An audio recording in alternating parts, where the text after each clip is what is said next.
Hello students, welcome back to Zerofail. I am Krishna. This is our 10th standard science session. See, this session onwards, we will learn a new chapter, atoms and molecules. Actually, this comes under chemistry section. Let me go into the topic.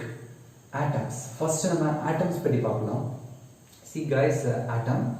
So, I already atom history of atoms detailed video கொடுத்திருக்கேன்.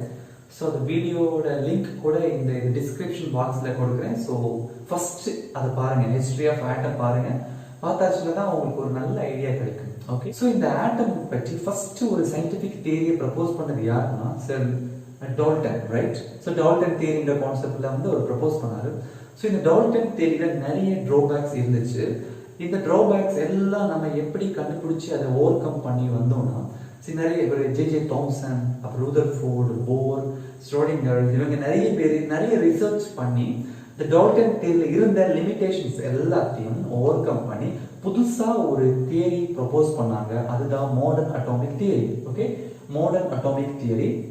இந்த modern atomic theory தான் இப்போ ஃபியூச்சர்ல நடந்த எல்லா இந்த ஆட்டம் ரிலேட்டடான ரிசர்ச்சுக்கும் help பண்ணுச்சு. ஸ்டூடெண்ட்ஸ், இந்த மாடர்ன் அட்டாமிக் தியரியோட பாசிட்டிவ்ஸ் பார்க்கலாம். The first one, என்னன்னா atom no longer indivisible.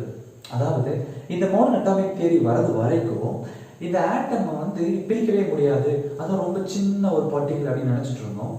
இந்த தாம்சன், ரூதர்ஃபோர்ட் இவங்க எல்லாம் எங்களுடைய ரிசர்ச்சுக்கு அப்புறம் தான் they found என்ன கண்டுபிடிச்சாங்கன்னா இந்த எலக்ட்ரான், புரோட்டான், நியூட்ரான் இந்த பார்ட்டிகல்ஸ் தான் கண்டுபிடிச்சாங்க.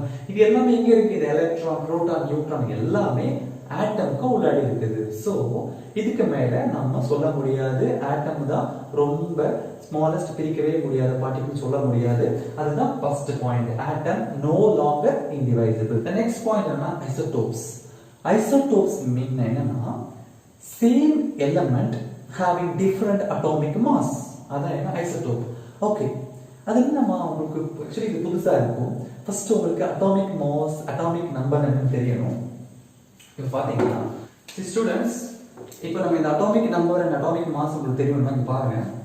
எக்ஸ்ங்கிற ஒரு எலிமெண்ட் எடுத்துக்கிறேன். X means chlorine or hydrogen or எது வேணா இருக்கலாம் ஒரு எலிமெண்ட். ஸோ இது என்னன்னா இந்த டவுன்ல இருக்கிறது இசட். இசட்னா என்னன்னா atomic number. Atomic number means number of proton, அதாவது எவ்வளவு புரோட்டான் அந்த எலிமெண்ட்ல இருக்குது, அதான் number of proton. Normally at neutral condition number of protons equal to number of electron. Okay, fine. இந்த மேல இருக்கிற அந்த டாப் ரைட் கார்னர்ல இருக்கிறது என்னன்னா இதுதான் atomic mass. The atomic mass is equal to number of proton plus number of neutron. ஏன் இங்க நம்ம எலக்ட்ரானை கன்சிடர் பண்ணலாம்? நார்மலி எலக்ட்ரானோட மாஸ் ரொம்ப கம்மியா இருக்கும். ஓகேவா? ஸோ நம்ம அதை நம்ம கன்சிடர் பண்ற அளவுக்கு இருக்காது.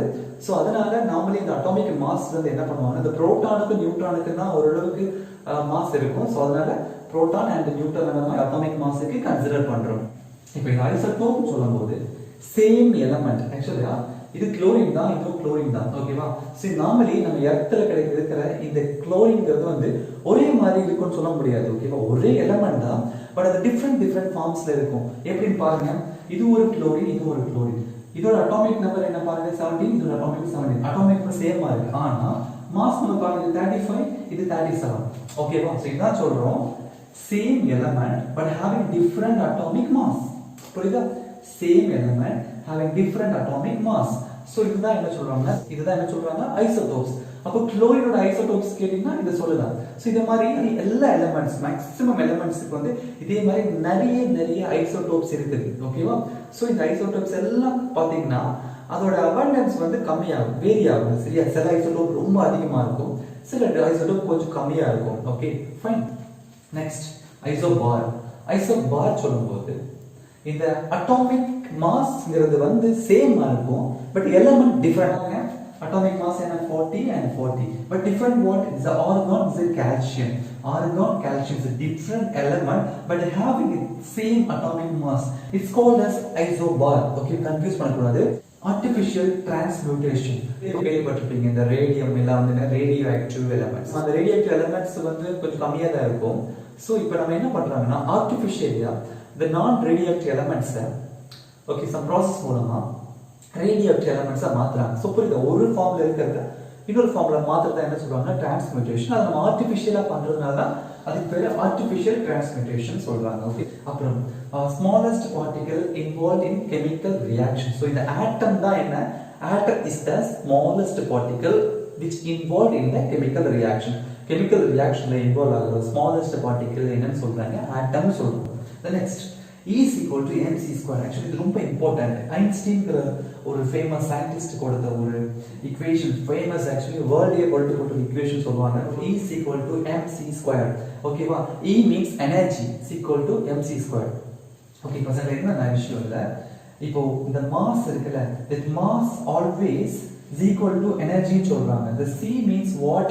Speed of the light. Okay, speed of the light, அது ஒளியின் திசைவேகம். இது வந்து ஒரு கான்ஸ்டன்ட். ஓகே, இந்த இதுல என்ன சொல்றாங்கன்னா, இந்த ஆட்டமோட மாஸ் இருக்குல்ல, அந்த மாஸ் இஸ் ஈக்குவலா அதுக்கு என்ன, that carries energy ன்னு சொல்றாங்க. Okay, fine. சோ இவ்வளவுதான் என்னமா postulates about modern atomic theory. So இத பேஸ் பண்ணி தான் சோ நிறைய ரிசர்ச்சஸ் எல்லாமே ஆட்டம்ஸ் ரிலேட்டடா பண்ணிருக்காங்க. ஓகே, சோ நாமளும் நிறைய விஷயங்கள் கத்துக்கலாம். இது வந்து புரிஞ்சுக்கோங்க ஃபர்ஸ்ட்.